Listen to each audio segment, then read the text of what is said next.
for the hardest-hitting show in talk radio. The true progressive voice since 2012. This is Southpaws.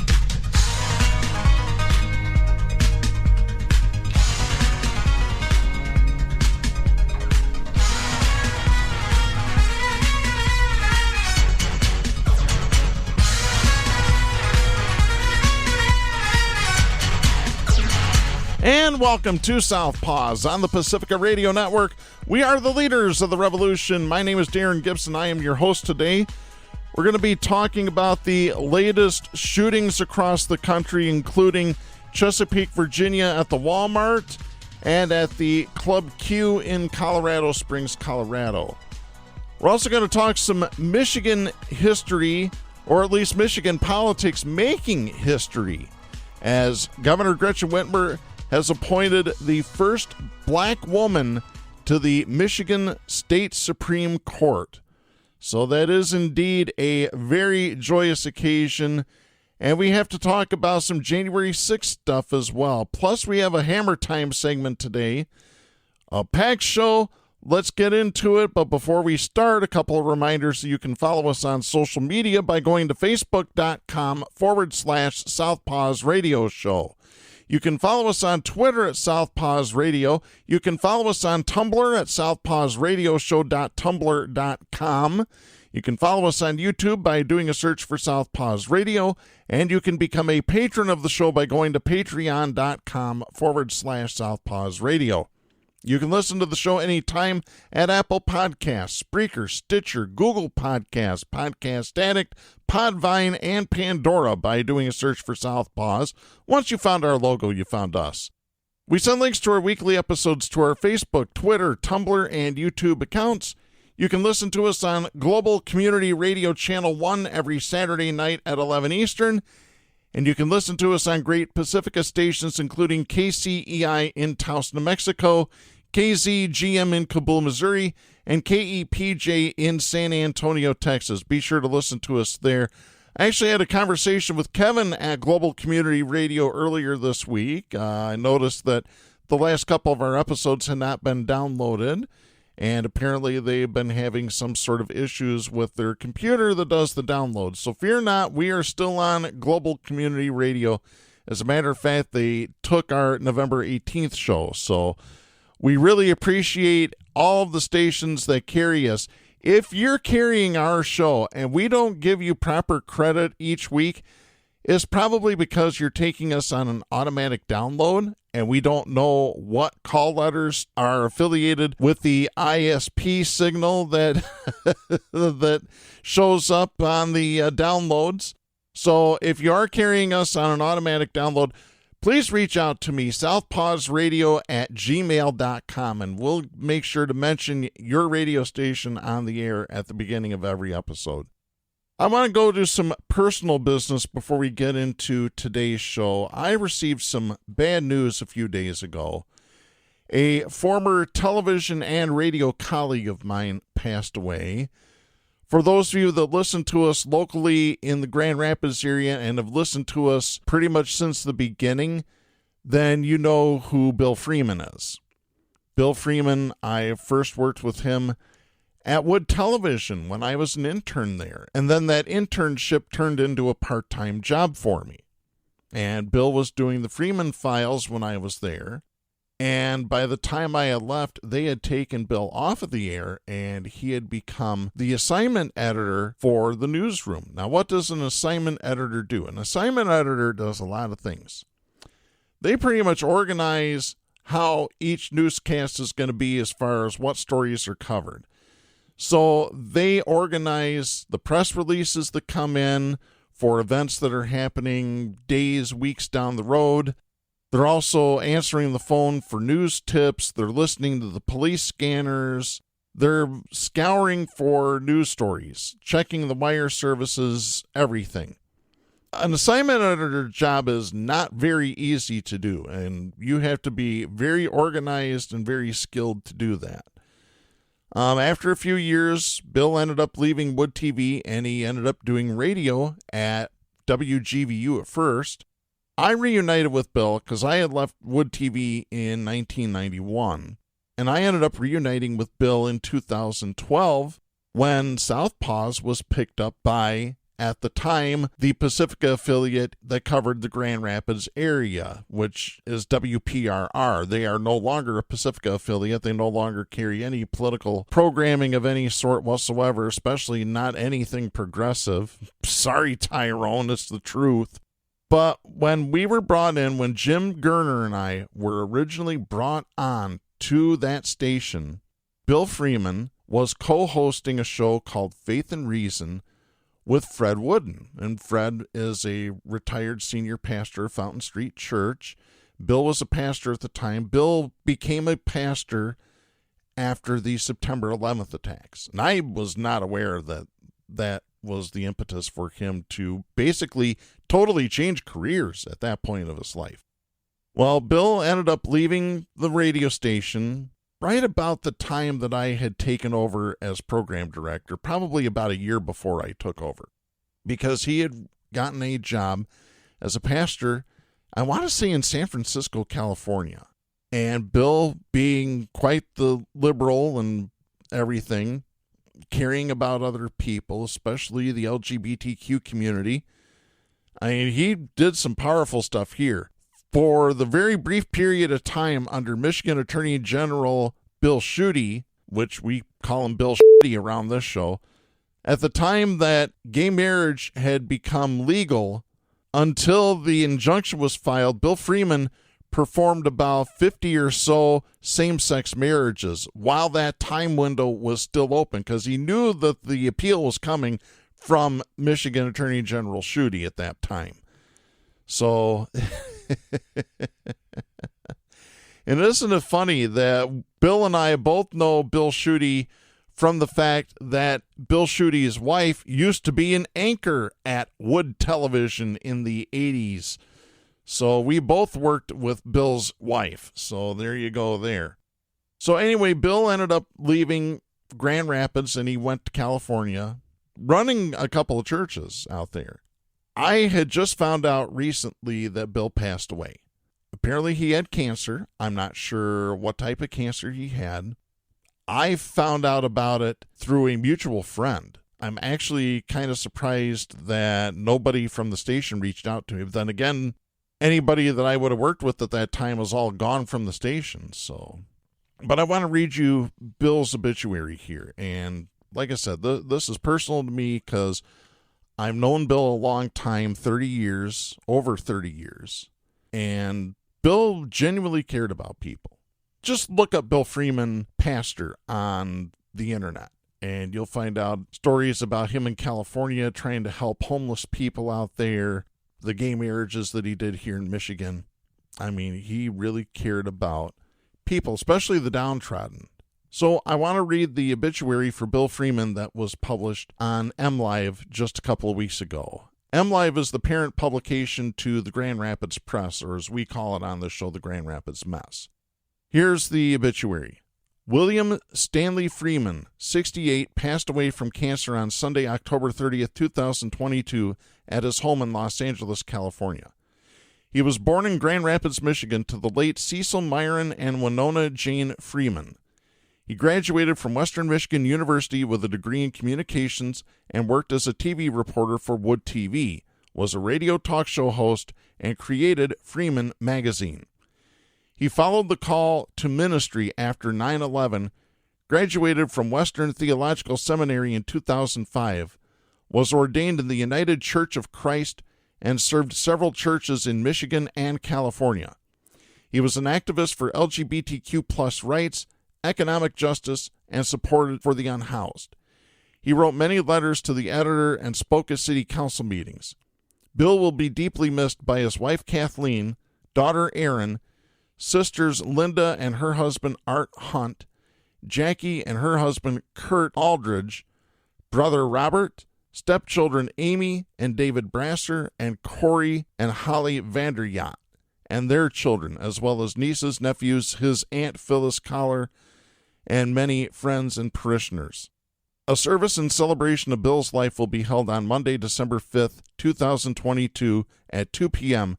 at Mars Hill Bible Church, 3501 Fairlanes Avenue Southwest, Granville, Michigan 49418, and officiated by the Reverend Dr. Denise Kingdom Greer.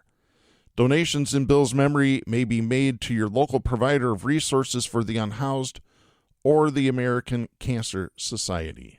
And I have to agree, those are two very good sources to donate money to in Bill's name.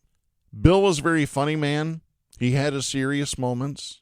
We've had our own political disagreements. I wish Bill was a lot more progressive with some causes like single-payer universal health care, but Bill was on the right side of history.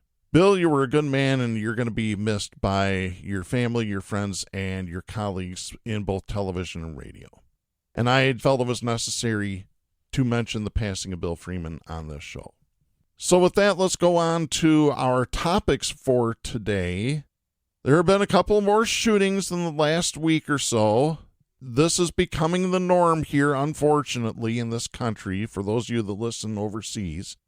The first one happened over the weekend, the Club Q shooting in Colorado Springs, Colorado, where 5 people were killed, 25 others were injured.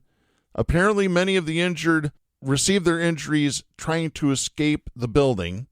The shooter was subdued by a military veteran and a drag queen.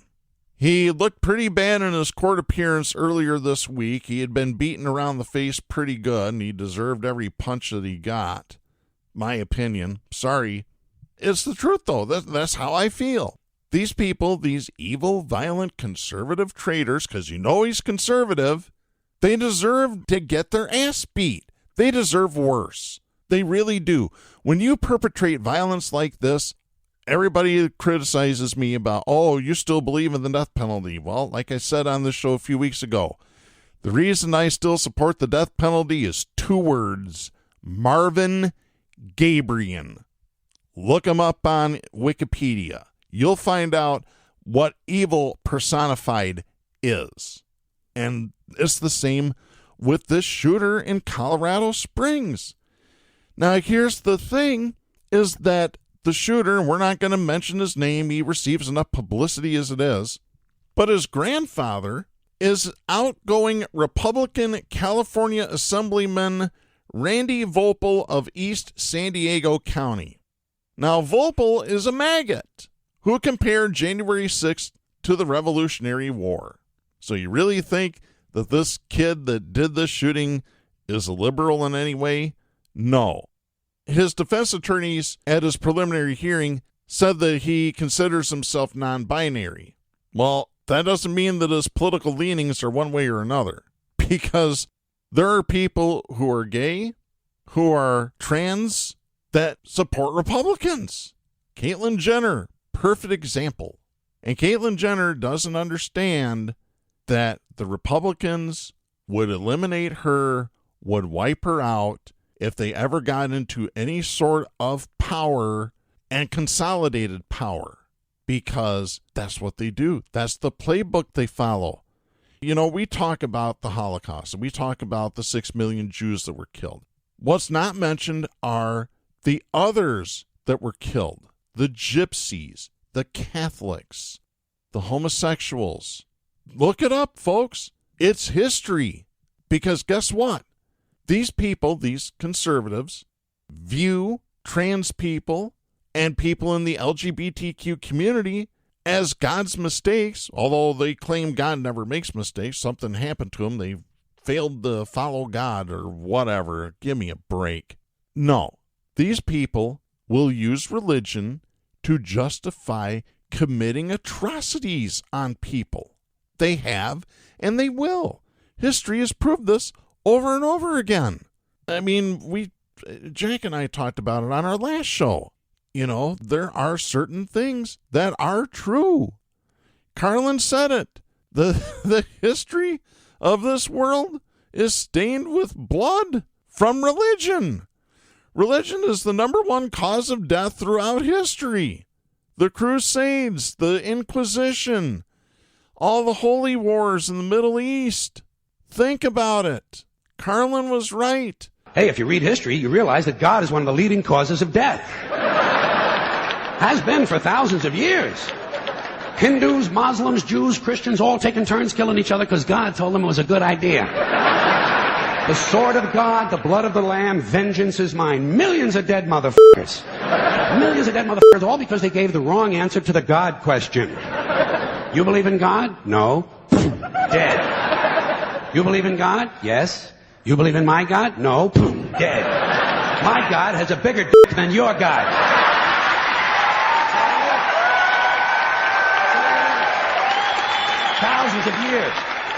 Thousands of years, and all the best wars, too. The bloodiest, most brutal wars fought, all based on religious hatred. And that's how it is. And these fundamentalist evangelical Christians are no better than the most radical Islamists, the most radical, you name the religion. They're no different. They're exactly the same. They commit atrocities all because God told them to. You know what I say about that? It's bullshit. It really is. Folks, wake up. Wake up before it's too late. Before it really is too late. It's unreal. So we have the Club Q shooting in Colorado Springs. Then we have a couple of days later, this story from the Associated Press. This is Alex Brandon and Ben Finley writing on November 23rd out of Chesapeake, Virginia. A Walmart manager opened fire on fellow employees in the break room of a Virginia store, killing 6 people in the country's second high-profile mass shooting in 4 days. The gunman, who apparently shot himself, was dead when officers found him. There was no clear motive for the shooting, which also left at least 6 people wounded, including 1 critically. The store in Chesapeake, Virginia's second largest city, was busy just before the attack Tuesday night as people stocked up ahead of the Thanksgiving holiday. Employee Brianna Tyler said the overnight stocking team of 15 to 20 people had just gathered in the break room to go over the morning plan. She said the meeting was about to start, and a team leader said, quote, "All right, guys, we have a light night ahead of us," end of quote. When another team leader, identified by Walmart as Andre Bing, turned around and opened fire on the staff. He apparently started laughing and then opened fire. Tyler said, quote, "It is by the grace of God that a bullet missed me. I saw the smoke leaving the gun, and I literally watched bodies drop. It was crazy," end of quote. Officials said on the city's Twitter account that 3 of the dead, including the gunman, were found in the break room. 1 of the victims was found near the front of the store. 3 others were taken to hospitals where they died of their wounds. In a statement, Walmart said that Bing was an overnight team leader and had been with the company since 2010. Tyler didn't think the shooting was real at first. She said, quote, "It was all happening so fast, I thought it was like a test type of thing. Like, do you have an active shooter? That is how you respond," end of quote. Tyler, who worked with Bing just the night before, said he did not aim at anyone specific. Quote, "He was just shooting all throughout the room. It didn't matter who he hit. He didn't say anything. He didn't look at anybody in any specific type of way," end of quote. Tyler, who started at Walmart 2 months ago, said she had never had a negative encounter with Bing, but others told her that he was the manager to look out for. She said Bing had a history of writing people up for no reason. Quote, "He just liked to pick, honestly. I think he just looked for little things to go about because he had the authority. That's just the type of person that he was. That's what a lot of people said about him," end of quote. Neighbor Alicia McDuffie said police swarmed the whole street in the middle of the night and forced their way into Bing's house. Her mother, Vera McDuffie, saw officers approach Bing's front door with a battering ram. Chesapeake Police Chief Mark Selesky said Bing used a pistol. He could not confirm whether the victims were all employees. I think they pretty much have identified that they all were, maybe 1 or 2 weren't. I'm not sure. Employee Jesse Wilczewski told WAVY television that she hid under the table and Bing looked and pointed his gun at her. He told her to go home and she left. She said, quote, "It didn't even look real until you could feel the pow, pow, pow. You can feel it. I couldn't hear it at first because I guess it was so loud. I could feel it. End of quote. The attack was the second time in a little more than a week that Virginia has experienced a major shooting. 3 University of Virginia football players were fatally shot on a charter bus as they returned to campus from a field trip on November 13th. 2 other students were wounded. The assault at the Walmart came 3 days after a person opened fire at a gay nightclub in Colorado, killing 5 people and wounding 17. Last spring, the country was shaken by the deaths of 21 kids and a couple of teachers when a gunman stormed an elementary school in Uvalde, Texas.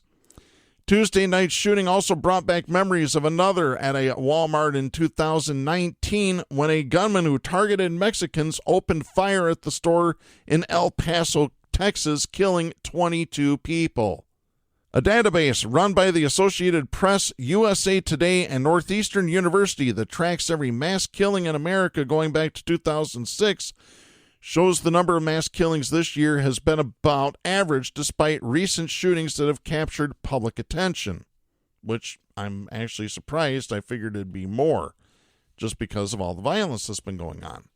The U.S. has now had 40 mass killings so far in 2022 compared with 45 for all of 2019. The database defines a mass killing as at least 4 people killed, not including the killer. According to the database, more than a quarter of the mass killings have occurred since October 21st, spanning 8 states and claiming 51 lives. 9 of those 11 incidents were shootings. Notably, the database does not include the recent shooting at the University of Virginia because that attack did not meet the threshold of 4 dead, not including the shooter. Chesapeake Mayor Rick West expressed gratitude for first responders' quick actions and said he was devastated by the senseless act of violence. In a statement on Twitter, West said, quote, "Chesapeake is a tight-knit community and we are all shaken by this news," end of quote.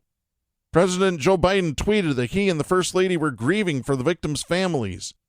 Quote, "We mourn for those who will have empty seats at their Thanksgiving table because of these tragic events. We must take greater action," end of quote. A 911 call about the shooting came in just after 10 p.m. Selesky did not know how many shoppers were inside, whether the gunman was working, or whether a security guard was present. One man was seen wailing at a hospital after learning that his brother was dead, and others shrieked as they left a conference center set up as a family reunification center. That's according to a published report by the Virginian Pilot newspaper. Walmart said in a statement that it was working with law enforcement and, quote, "focused on doing everything we can to support our associates and their families," end of quote. In the aftermath of the El Paso shooting, the company made a decision in September 2019 to discontinue sales of certain kinds of ammunition and ask that customers no longer openly carry firearms in its stores. It stopped selling handgun ammunition as well as short-barreled rifle ammunition such as the .223 caliber and .556 caliber used in military-style weapons. Walmart completely discontinued handgun sales in Alaska. The company stopped selling handguns in the mid-1990s in every state but Alaska. The latest move marked its complete exit from that business and allowed it to focus on hunting rifles and related ammunition only. Many of its stores are in rural areas where hunters depend on Walmart to get their equipment. Tyler's grandfather, Richard Tate, said he dropped his granddaughter off for her 10 p.m. shift, then parked the car and went in to buy some dish soap. When he first heard the shots, he thought it could be balloons popping, but he soon saw other customers and employees fleeing, and he ran too. Tate reached his car and called his granddaughter. He said, quote, "I could tell that she was upset, but I could also tell that she was alive," end of quote. Folks, we have a lot of problems in this country with empathy, with violence, with guns. I'll say it. We have a gun problem in this country. Yeah, there have been people that have been stabbed to death. Look at the 4 students out in Idaho, stabbed to death in their own house, and they don't know who did it. But you know, the things have changed when the number one cause of death among young people is gunshot wounds. It's not disease. It's not anything else. Gunshots are killing our children, and we don't care enough to do anything about it, except support the NRA, support the Republican Party. They're the ones that are pushing the violence. they're the ones that are pushing the guns. It's really that simple, folks. It really is. It's sad is what it is. I just don't know what to say anymore about this. You would think that this would be a no-brainer, but it isn't. All right, so let's go ahead to our next segment right now. Stop! Hammer time! Oh yeah, it's hammer time. It is time to drop the hammer on the douchebag of the week, and we've got 3 winners for you this week, all of them very deserving. Winner number 1, former Trump attorney Jenna Ellis. So let's go to this news story published by Newsweek. Jenna Ellis, an ex-attorney for Donald Trump, is facing backlash after suggesting that those killed in a mass shooting at a gay bar in Colorado are now suffering eternal damnation in hell. Unbelievable. This is what I mean, folks, by religion, by fundamentalism, by evil, violent, conservative traitors. This is it right here, proof positive. They're all like this. All of them. Even your uncle that you think is so nice. Or your middle brother, in my case. 5 people were killed and at least 17 others injured after a gunman opened fire at Club Q in Colorado Springs on Saturday. The suspect is being held in El Paso County Jail.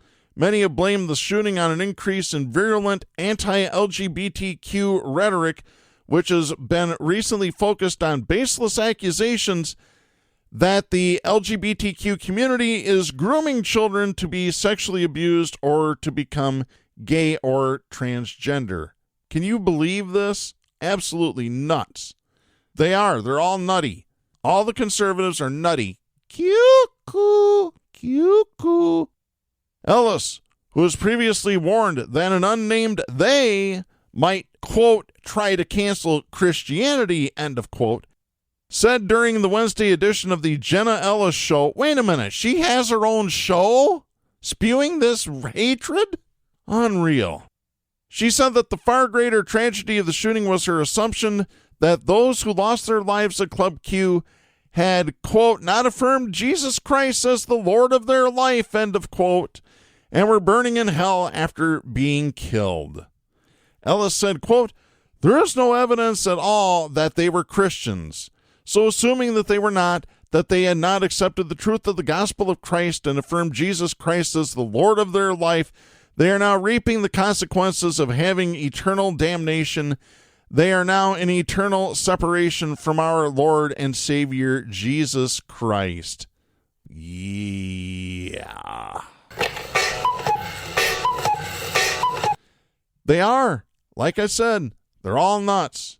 All nutty. They're nuttier than a fruitcake factory. All of them. The remarks from Ellis were almost immediately met with condemnation after video clips were shared on social media. Film critic Joe Lydon tweeted, quote, the God that I worship has some nasty surprises in store for the likes of you, my child, end of quote. Author Sophia Nelson tweeted, quote, who are these people? Good Lord. Man, she needs to read her Bible about those like her who are unkind, haughty, hateful, judgmental, and who condemn innocence. The word says God will say, depart from me, I never knew you. So she better watch out. End of quote. Streamer Sean Hutchinson tweeted in response to a person who defended Ellis by saying that people are allowed to have their own opinions, which they're not. His response, quote, totally, it is my opinion that if there is a hell, Jenna Ellis will surely burn for all eternity. End of quote. Well, you know what? Hey, turn it around on them. Use their own logic, but use what they profess that they follow the Bible.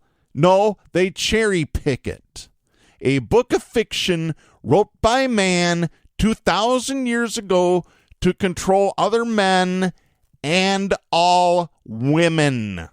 Period. End of story. Really, it is. Sports writer Andy Fry tweeted, quote, wow, Jenna Ellis, you're a terrible, hateful person. End of quote. Actor Bradley Whitford tweeted, quote, using Jesus to justify hate is vile, Jenna Ellis. You're in a cult that worships a con man who uses more makeup and hairspray than any drag queen ever did. while grooming children for sex with Jeffrey Epstein, while running a beauty pageant for teenage girls. So f*** off, Fry. End of quote. I love that. That's the best response yet. But it gets better. Pulitzer Prize-winning journalist David K. Johnston tweeted, quote, Jenna Ellis's words reveal her as just another among America's pews of faux Christians who cherry-pick from the New Testament while demonstrating their total lack of understanding of the whole point of Christ's message and the Old Testament. End of quote. Yeah, don't give them the Old Testament. They'll start stoning to death people who are unmarried that are having sex with each other. I'm dead serious. That'll be the next thing. Oh, you're wearing a 50% polyester, 50% cotton shirt. We need to stone you in the center of town. The Bible says so. Can't mix two fabrics. Documentary filmmaker Jeremy Newberger tweeted, quote, Jenna Ellis is a garbage human, fake Christian, deceptive bird, and worthy of every bit of scorn she receives for her ill-timed, reprehensible comments about the victims of the Colorado shooting from just days ago. Check your Bible, Jenna. Jesus wasn't this. End of quote. Activist Charlotte Clymer tweeted, quote, Jenna Ellis is not playing a character. She is not pandering. She truly hates LGBTQ people, and she wants us to burn in hell. She has no qualms gleefully pointing this out when LGBTQ people are murdered. So, why exactly are her relationships with GOP officials not scrutinized? End of quote.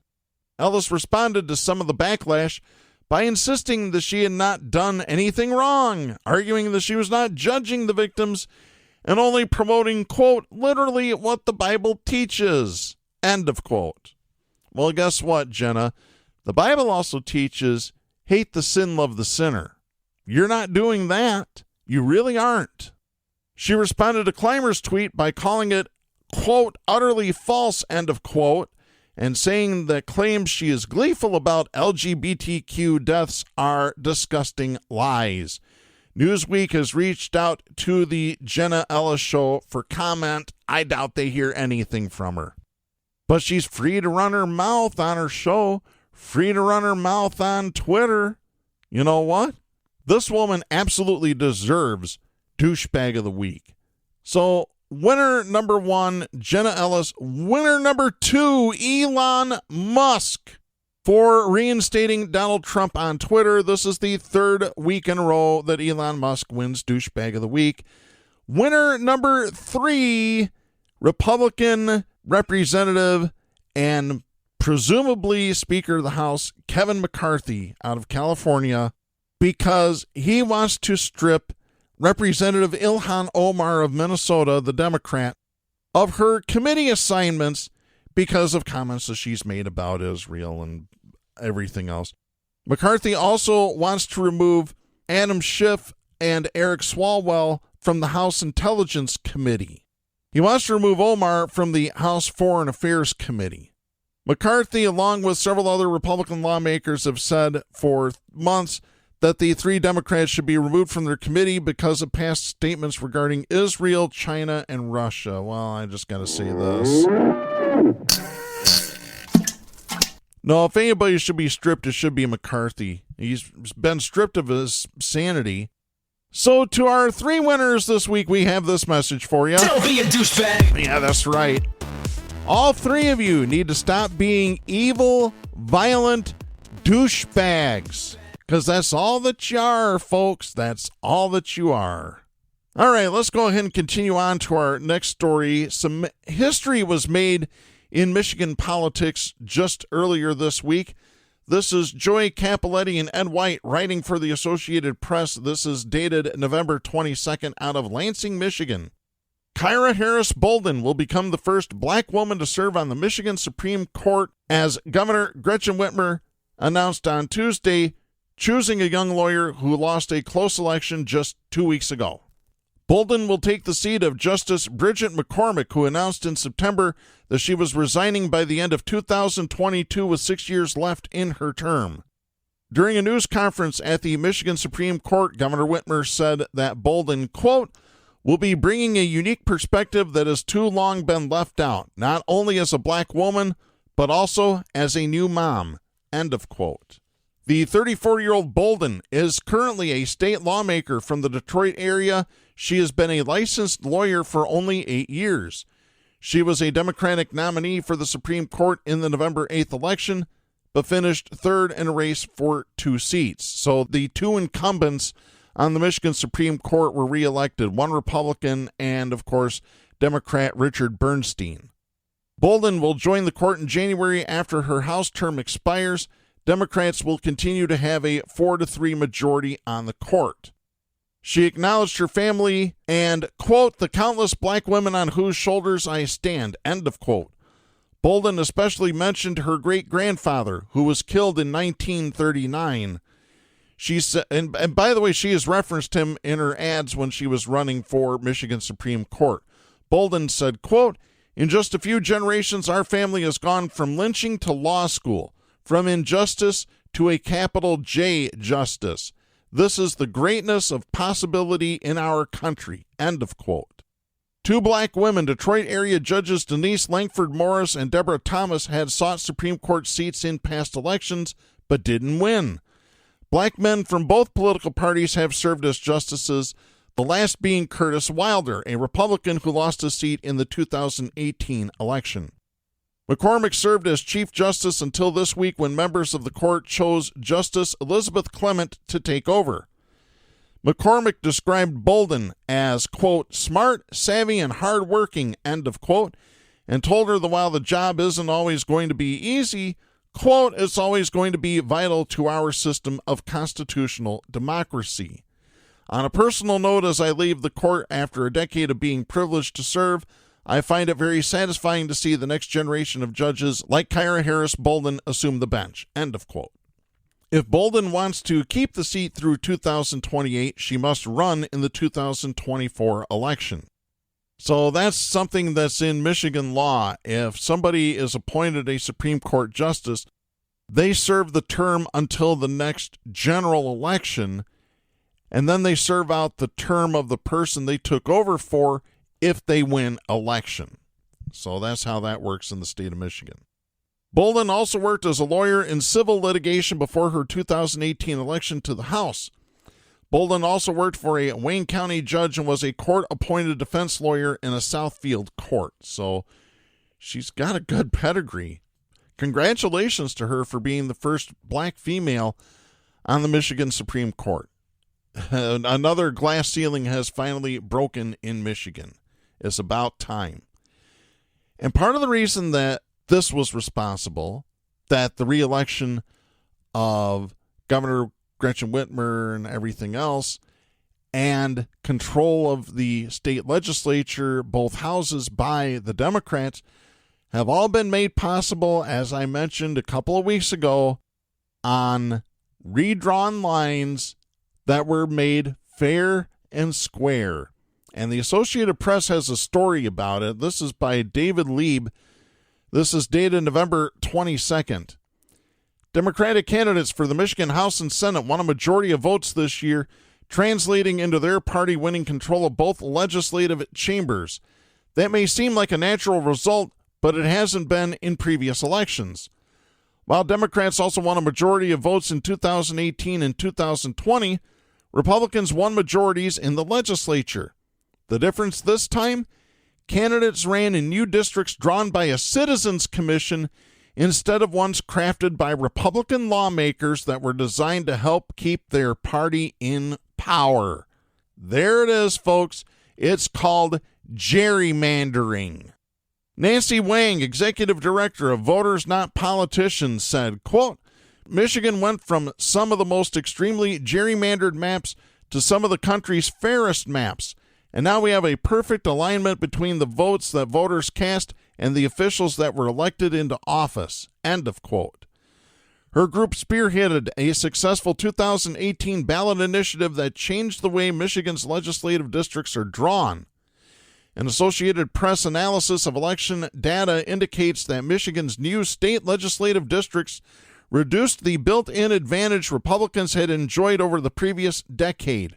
Might as well call it the truth. the previous 4 decades they've had. It shows that gerrymandering, or the lack of it, can affect the balance of power in legislatures and ultimately the policies they pursue. The launch of Michigan's new legislative districts this year coincided with a ballot measure seeking to enshrine abortion rights in the state constitution. The abortion measure passed with nearly 57% of the vote, elevating an issue that gave Democrats an edge in some competitive districts.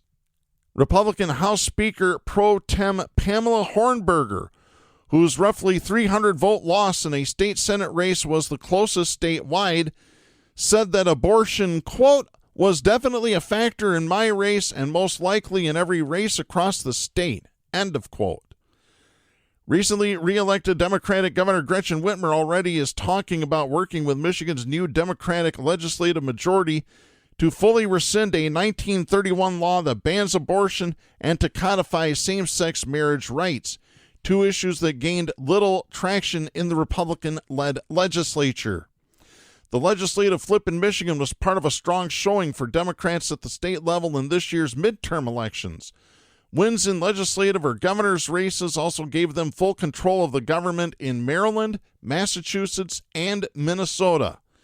Michigan is not the only state with a history of partisan gerrymandering in which the party in charge draws districts to its advantage, packing voters of the other party into select districts and spreading others among multiple districts to diminish their clout. Gerrymandering surged among both Republicans and Democrats this past redistricting cycle. Unlike in Michigan, voters in about half the states do not have the ability to put issues on the ballot through citizen initiatives.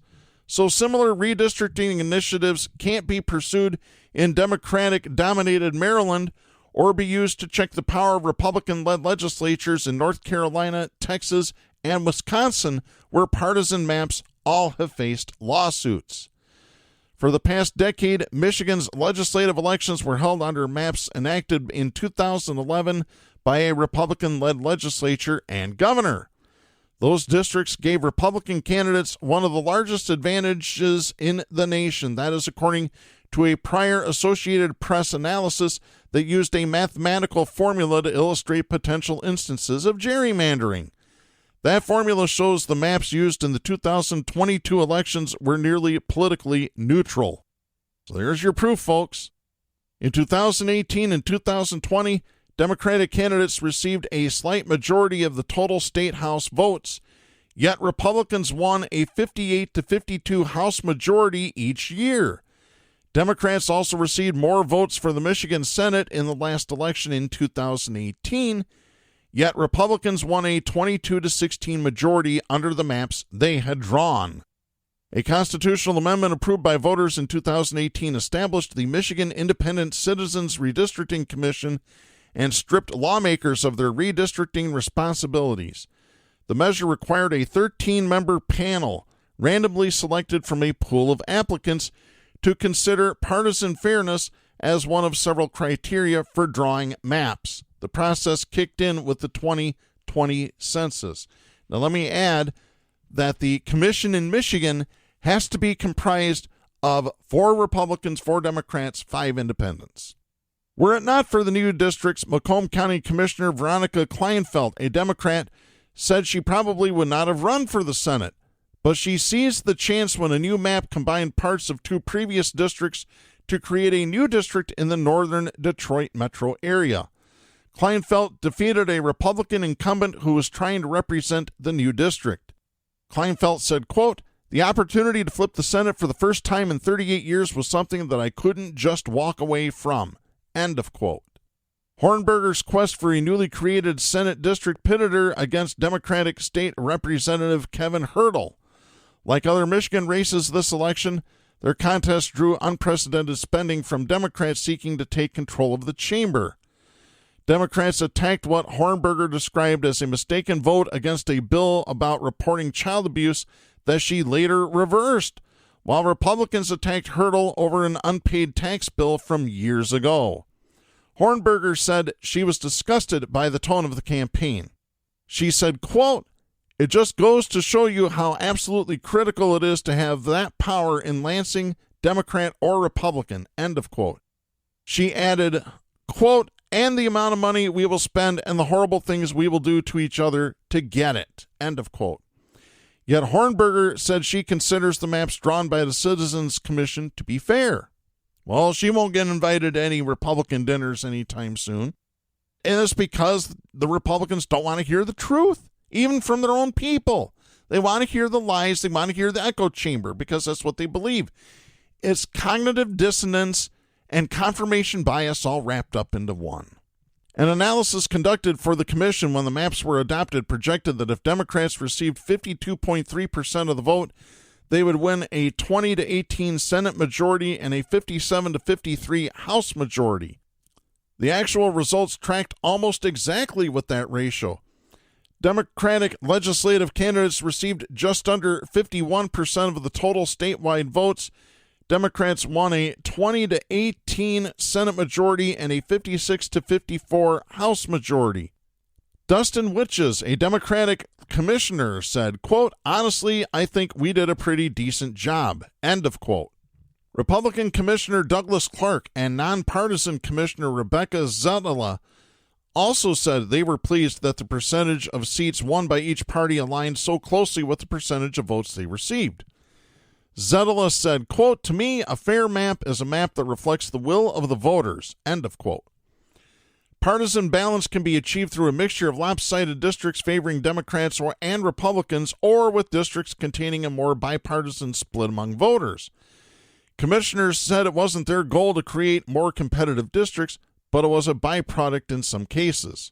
While the number of Senate races decided by less than 10 percentage points remained the same from 2018 to 2022, the number of close House races rose from 14 in each of the previous two elections to 20 this year.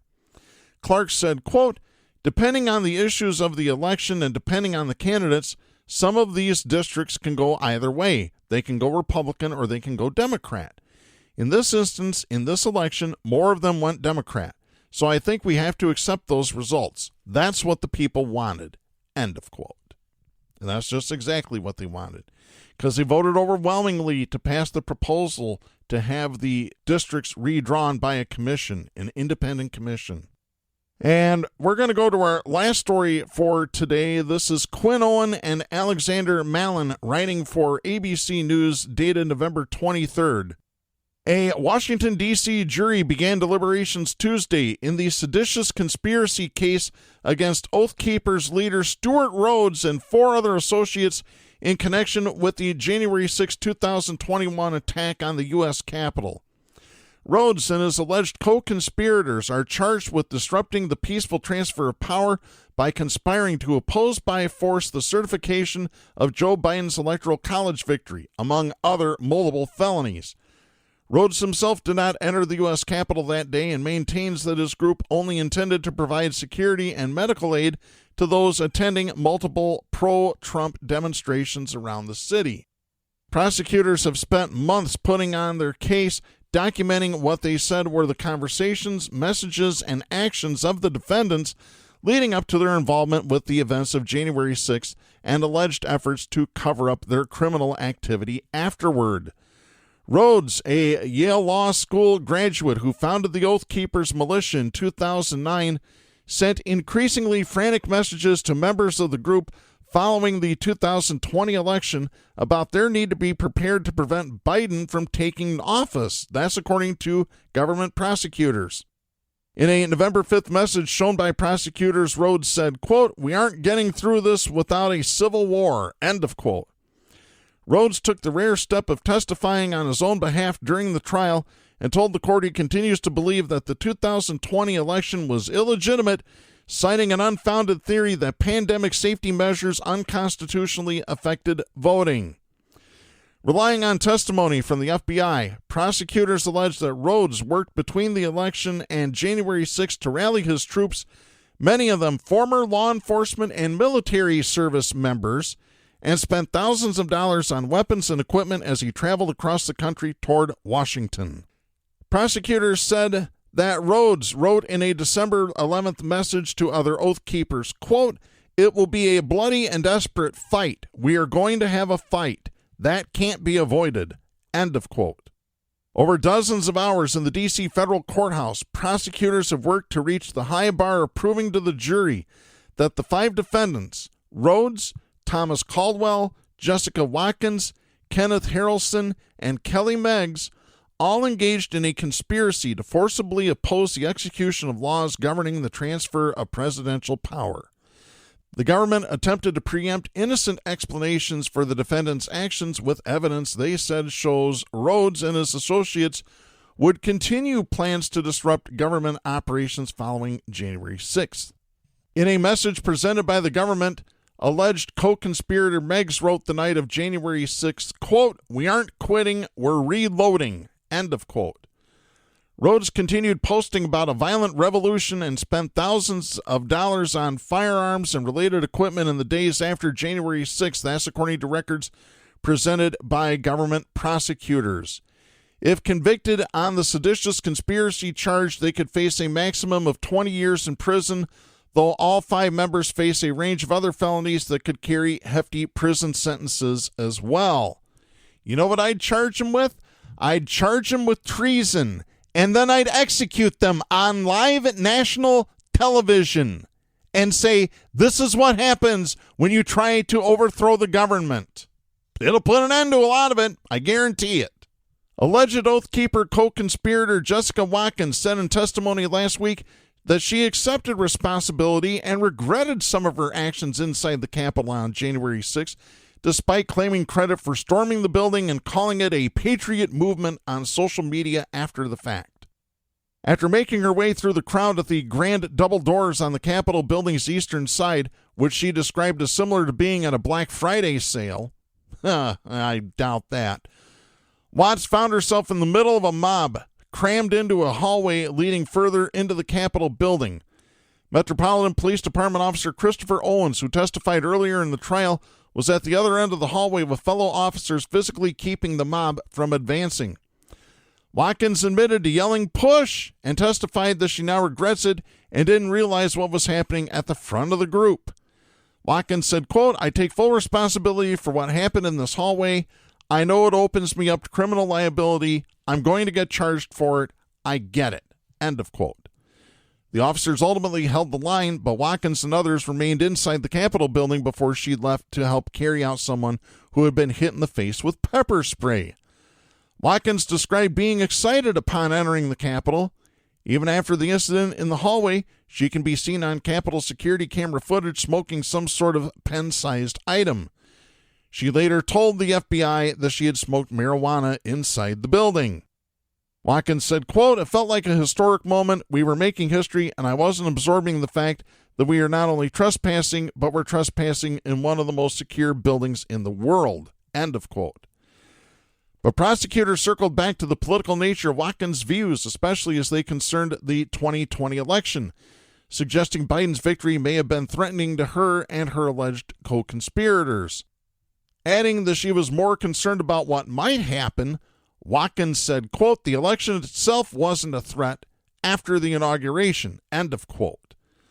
Watkins said she maintained a steady diet of InfoWars and Alex Jones in the months before January 6th, watching the conspiracy theorists' rants and interviews several hours a day, which she testified informed her worldview and concerns about the government. So right there, she was spoon-fed propaganda by a bunch of right-wing, evil, violent, conservative traitors like Alex Jones, like Sean Hannity, like Billo the Clown, like Megyn Kelly.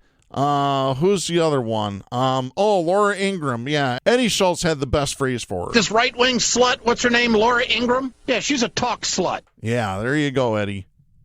It's the truth. Watkins became concerned about a variety of conspiracy theories promoted in far-right circles around the time of the 2020 election. She testified that she became worried about the United Nations deploying to Washington, D.C.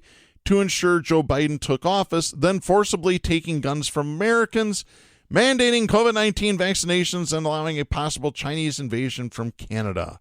Watkins told the court, quote, "In hindsight, I felt like I was gullible." End of quote. Well, you got that right, sweetie.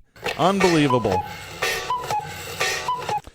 Defense attorneys have sought to dispute the government's arguments that the group ever engaged in plans to disrupt the Electoral College certification, arguing prosecutors are selectively quoting their messages and conversations to cast their intentions as seditious in nature.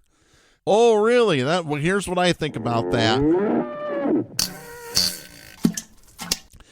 They have also vigorously disputed the government's narrative about the so-called quick reaction force of heavily armed Oath Keepers stationed at a hotel just outside the city on January 6th, which prosecutors have argued were in place as part of the plan to potentially use force to prevent Donald Trump's removal from office. Defense attorneys note that at no point has the government alleged that any of the firearms at the hotel were brought into D.C. on January 6th or afterward, and that Rhodes never called them to come to the Capitol in the midst of the riot. In his own testimony, Rhodes denied having any knowledge about the specifics of the so-called Virginia QRF, even though he did acknowledge recommending members who decided to bring their firearms to keep them out of Washington.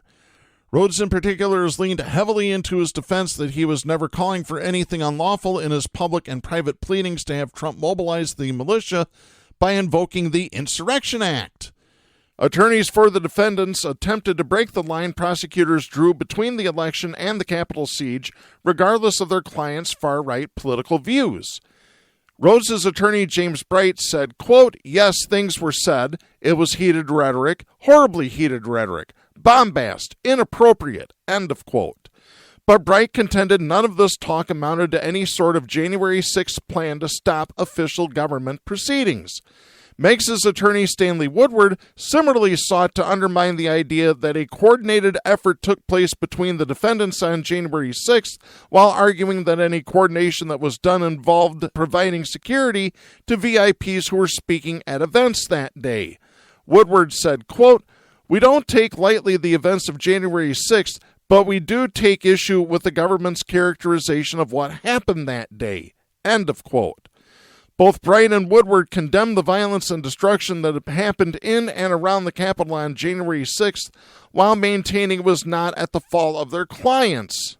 Woodward showed security camera footage from inside the Capitol of Meg's and other Oath Keepers entering double doors on the eastern side of the building after they had been forced open by rioters. Video from outside shows the Oath Keepers advancing through the crowd, but not making it all the way to the front before entering the building. And I'm going to go ahead and stop right here because we are starting to run low on time. So I'll just keep saying what I've been saying for weeks on end, months on end actually. Evil, violent, conservative traitors, because that's what they all are. They only care about power, and once they get the power, they want to keep it. They want to turn this country into a dictatorship. Bottom line. And a lot of Republicans support it just by voting them in. Folks, we're out of time for this week. I'm Darren Gibson. Please support independent media, the First Amendment, and a woman's right to choose. The stations that carry Southpaws do not necessarily share the opinions expressed on the show. Southpaws is protected by the First Amendment to the U.S. Constitution and is copyrighted by Big D Entertainment. All rights reserved.